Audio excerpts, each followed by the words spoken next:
बिस्मिल्लाहिर्रहमानिर्रहीम। अस्सलाम वालेकुम नाज़रीन, उम्मीद आप खैर खैरियत से होंगे। उम्मीद है आपका रमज़ान अच्छा गुज़र रहा होगा, आप रोज़े रख रहे होंगे। क्योंकि मैं एक चीज़ से बड़ा सरप्राइज़ हो रहा हूँ कि हमारे बचपन से लेकर अभी तक ना रोज़े रखने वाले कम होते जा रहे हैं।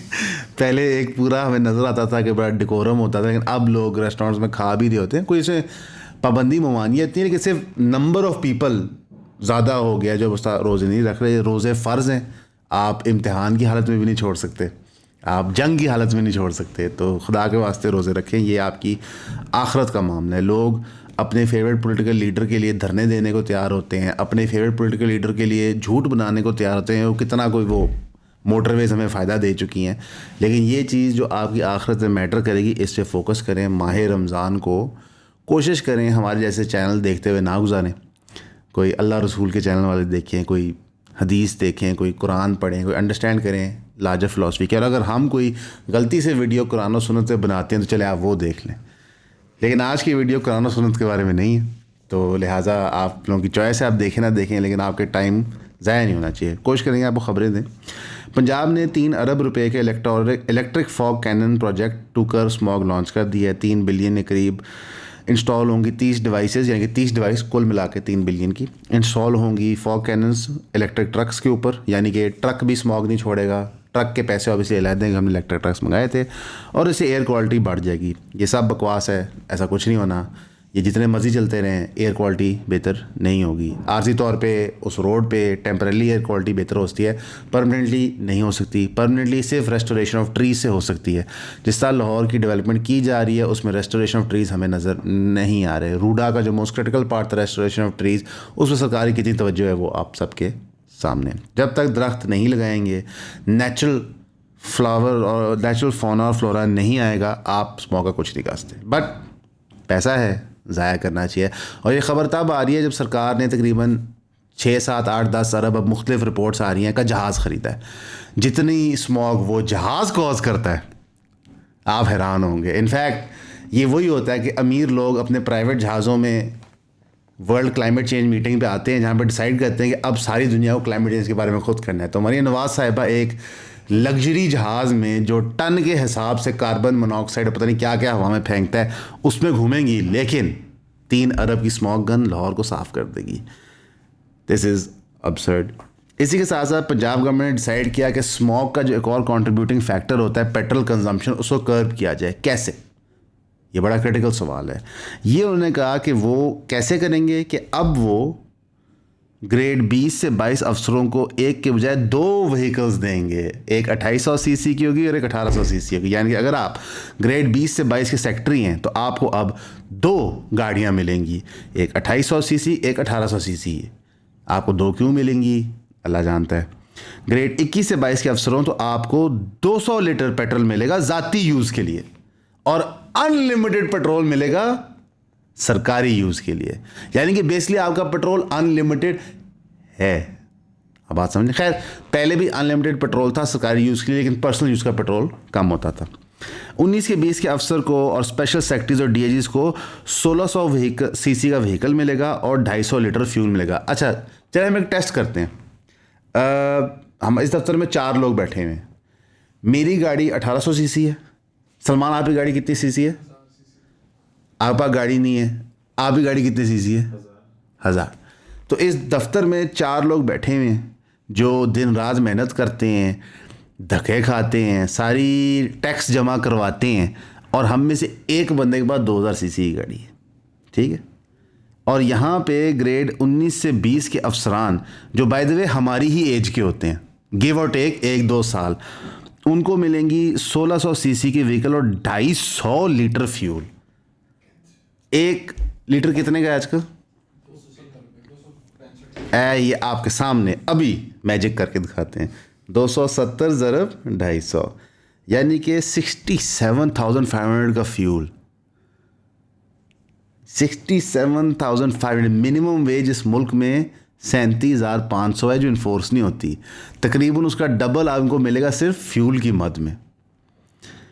ग्रेड 18 के डिप्टी सेक्रेटरीज को 1500 सीसी की व्हीकल मिलेगा और 175 लीटर फ्यूल। और इसका मकसद क्या है कि जनाब एडमिनिस्ट्रेटिव मोबिलिटी एफिशिएंसी और ट्रांसपोर्ट मैनेजमेंट बेहतर हो। और सोने पे सुहागा, मैं एक कैटेगरी भूल ही गया, चीफ सेक्रेटरी एंड आईजी को अब 3 गाड़ियां मिलेंगी, 2800 सीसी, 1800 सीसी और 4700 सीसी। अच्छा, और उनको 800 लीटर पेट्रोल पर मंथ मिलेगा और 4700 सीसी का पेट्रोल अनलिमिटेड है। हम क्लाइमेट चेंज कॉम्बैट करेंगे, ठीक है, हम मुल्क का खसारा काम करेंगे, लेकिन हम ब्यूरोक्रेट्स को हर चीज़ दे देंगे। ये सब कुछ क्यों हो रहा है, मैं बताता हूँ क्यों। देखें, जब आप ब्यूरोक्रेसी से ऊट पतंग काम करवाते हैं, आप सीसीडी बनाते हैं, लोगों का कत्लेआम करवाते हैं, आप जुडिशरी को कॉम्प्रोमाइज़ करते हैं, आप लोगों के घरों पे रेडें डलवाते हैं, झूठे मुकदमे बनवाते हैं, तो जो वो लोग हैं जो सारे काम करके दे रहे होते हैं, तो कहते हैं हजूर साढ़े आज तक की, तो फिर आप उनको मुख्तलिफ लीगल और इलीगल अवार्ड मैकेनिज़म्स देते हैं, और ये रियलिटी है। अच्छा, ये बात उस मुल्क में हो रहा है जिस मुल्क की सरकार कह रही है कि 7.6% पिछले 7 साल में गुर्बत बढ़ गई है। यानी सरकार खुद मुंह से माने कि पिछले 7 साल में, जिसमें से 3 साल पीडीएम के, हाँ जी, परेशान नहीं होना, उसके अंदर 7.6% गुर्बत ज़्यादा बन गई है। 25 करोड़ लोगों में से 7 करोड़ लोग गुर्बत की रेखा के नीचे रहते हैं। ये झूठ है, मैं ये भी बता दूं, क्योंकि वर्ल्ड बैंक के मुताबिक हमारी गुर्बत 44.7% है।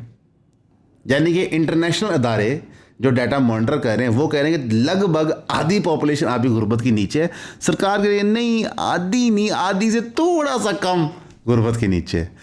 काफ़ी हार्श रियलिटी ये है कि जो अब नई पॉलिसी सरकार बना रही है बिजली के पॉइंट ऑफ व्यू से, जो सरकार ने अभी सोलर नेट मीटरिंग के ऊपर पाबंदी लगाई है, जो ओवरऑल लोगों को फैसिलिटेट करने की पाबंदी लग रही है, जो नए टैक्स लागू हो रहे हैं, जो इन्फ्लेशन हो रही है, ये नंबर बढ़ना ही है, ये कम नहीं होना।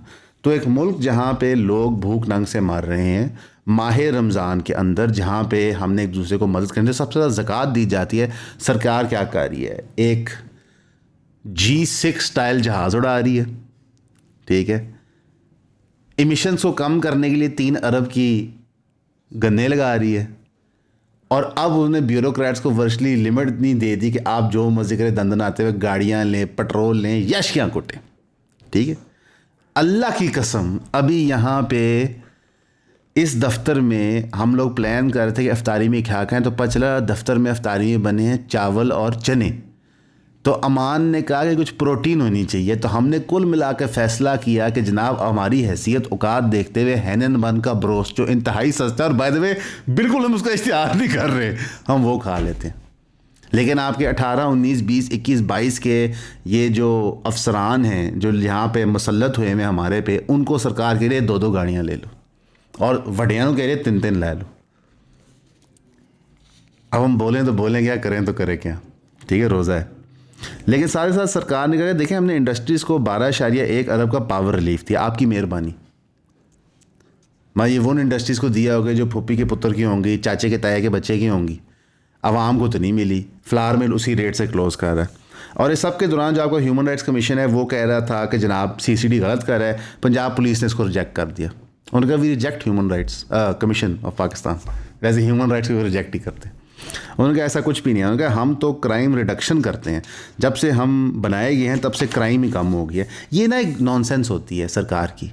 मैं बचपन से सुन रहा हूँ कि जनाब इस थाने में ये फ़लाँ बंदा लगा तो क्राइम कम होगी। वो पता कैसे होती है, वो क्राइम रिपोर्ट ही नहीं करते, वो दरख्वास्त अंदराज ही नहीं करते। तो कहते हैं देखे ना पिछले महीने 100 दरख्वास्तें आई थी, इस महीने 50 है, हाँ क्राइम कम, हाँ हम जीत गए।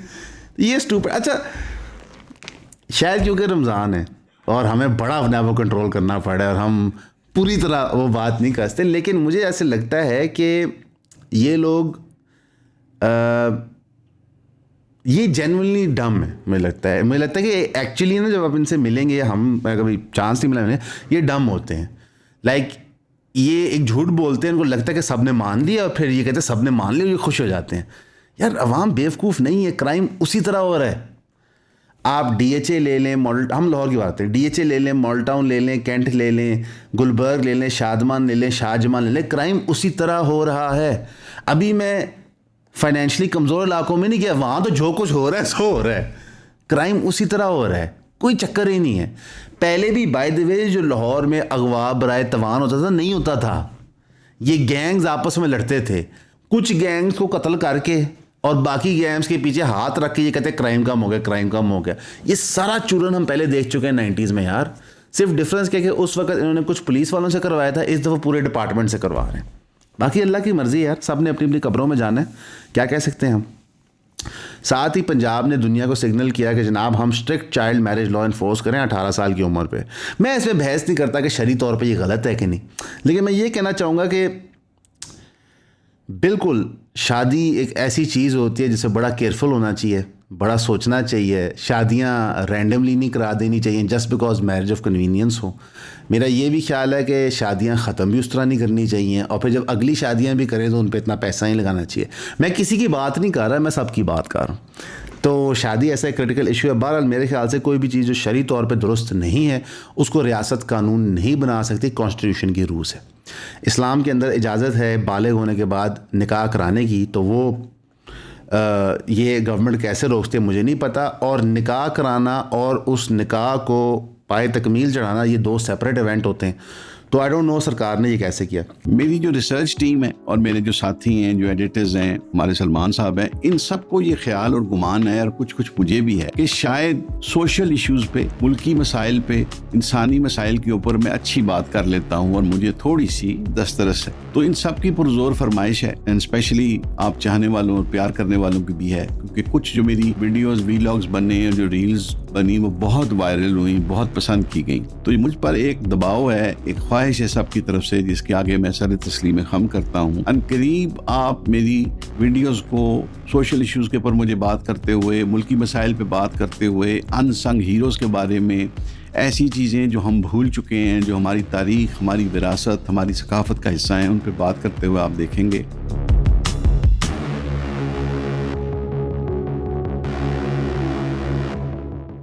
साहिदा आज़मा बुखारी साहिबा ने केपी गवर्नमेंट को स्लैम किया, उनकी बेइज्जती की, उनकी तजलील की, उनको उनकी हैसियत औकात दिखाई, ये बता के कि देखें आपने पैकेज तो अनाउंस किया था लेकिन अभी तक डिलीवर नहीं किया।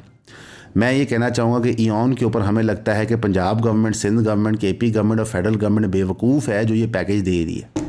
हम इनकी तजलील करते हैं, इनकी तौहीन करते हैं, इनकी औकात दिखाते हैं कि ये जो पैसे आप खर्च कर रहे हैं ना वोट बटोरने के लिए, ये मत करें, आपकी मेहरबानी।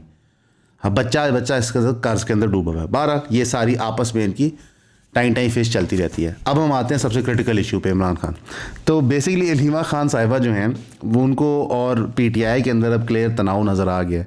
अली मीन गंडापुर सभी मैदान में आगे अपना करियर लॉन्च करने के लिए अलीमा खान साहिबा कह रही है कि जनाब जो लोग खान साहब के लिए लड़ने को नहीं तैयार वो पार्टी से साइड पे हो जाए। यानी कि पहले में बताया जाता था कि अलीमा खान साहिबा का पार्टी से कोई ताकत नहीं, सिर्फ बहन है, सिर्फ बहन है, सिर्फ बहन है। अब बहन डायरेक्टली कह रही है कि जितने लोग पार्टी में हैं वो लड़ने को नहीं तैयार तो वो साइड पे हो जाए। साथ ही साथ उन्होंने कहा कि जनाब हम इमरान खान की हेल्थ पोलिटिसाइज नहीं करें, उनकी हेल्थ के जेन्युइन इश्यूज़ हैं। सरकार भी काफ़ी फ़नी है। सरकार एक तरफ से कहती है हम डील दे रहे हैं खान साहब को, दूसरी तरफ कहते हैं हम नहीं डील दे रहे खान साहब को। ये पूरा एक क्लस्टर बनाया हुआ है। मैं आपको एक लाइन में बता देता हूँ, खान साहब बाहर नहीं आ रहे, ठीक है। तो ये जो ऊपर नीचे लेफ्ट को छोड़ दें, ना खान साहब बाहर आ रहे हैं जब तक कि वो रियासती इदारों की बात नहीं मानेंगे। ये इंतहाई अफसोसनाक चीज़ है। उनको एक जान के ऐसी जगह पे डाला जा रहा है, फंसाया जा रहा है जहाँ पे वो रियासती इदारों की बात माने, फिर वो बाहर आ सकते हैं, वरना नहीं आ सकते। इसमें कोई बहस नहीं है कोर्ट केस असली है कि नहीं, ये सब बेईमानी होता है, ठीक। ना ही पीटीआई के अंदर ये पॉलिटिकल विल और पावर है कि वो इकट्ठे हों। पीटीआई के जितने एमएनए एमपी हैं वो एंजॉय करें अपनी ज़िंदगी। पुरसकून.com है। जो इमरान खान साहब की बहनें हैं, मैं उनके प्लाइट को डाउटफुल नहीं समझता, लेकिन मैं ये समझता हूँ कि जो इंसान ये कॉल दे कि जनाब हमें एहतजाज करना है, मुल्क भर में पहिया जाम हड़ताल होनी चाहिए, और फिर साथ कहे कि मेरा बेटा बसंत मना रहा है तो क्या बात, तो फिर मैं थोड़ा डाउट करता हूँ। इस वक्त आप और पूरी दुनिया ऐसी जगह पे आगे खड़ी हो गई ही है कि उन्होंने हमें पोलर ग्रुप्स में डिवाइड कर दिया। इमरान खान साहब ने 100 साल ज़िंदा नहीं रहना, इस मुल्क ने इंशाल्लाह कायम दायम रहना है।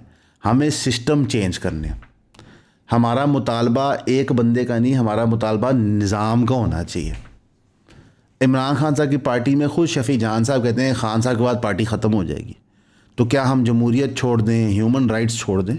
तो सिस्टमेटिक चेंज के लिए हमें जाना होगा, क्योंकि अगर हम इंटरनेशनल वर्ल्ड ऑर्डर को देखें इस वक्त तो किस जगह बैठा हुआ है कि ट्रंप दुनिया भर में सैंक्शंस लगा रहा था, तो उसी की सुप्रीम कोर्ट ने कहा ये इलीगल है, उसने कहा नहीं मैं दोबारा लगा दूंगा। यानी कि वो ना बाहर के कानून को मानता है, ना इंटरनल कानून को मानता है, वो सिर्फ पावर को मानता है। बल्कि अभी हम टकर कार्लसन और माइक हकबी जो अमेरिका का एम्बेसडर है टू इज़राइल, उसका इंटरव्यू देख रहे थे, तो माइक हकबी तो ऐसी बातें कर रहा है कि बंदा हैरान परेशान हो जाता है।